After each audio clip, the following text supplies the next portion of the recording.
தள்ளி வாங்க, தள்ளி வா. அங்க எதுக்கு பயப்படுறீங்க? பயப்படுறதா?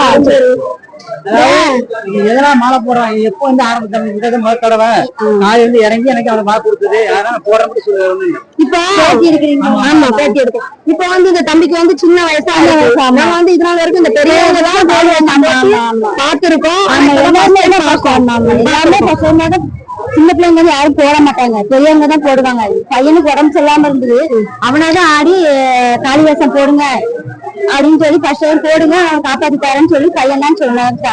அவன் உடம்புல சாமி காளி இறந்துச்சு, அதனால நாங்க போடுறோம் சாமின்னு சொல்லி ஏத்துக்கிட்டு நாங்க அதை முதல்ல காளிவேஷம் போடுறோம். சரி சூப்பர். தம்பி எத்தனாவது படிக்காங்க? இதனால வந்து இப்ப நீங்க கனவுல வந்து சொன்னதுனால கனவுல வந்து சொல்லல, டேரக்டாவே அவனா ஆடிட்டாங்க. சாமியா வந்து டேரக்டா ஆடிக்காங்கிறத அவங்களே சொல்லல. சரி டேரக்டா அவனே ஆடி சொல்லிட்டான் வேஷம் போடணும். ஃபர்ஸ்ட் மாலை போட்டு என் முருகன் வேஷம் போடுங்க அப்படின்னா சரின்னு சொல்லி மாலை போடணும். மாலை போட்டு கையாச்சு. மறுநாள் திருப்பி 2 நாள் வந்து மொத்தமா வாங்க அப்படின்ட்டாங்க.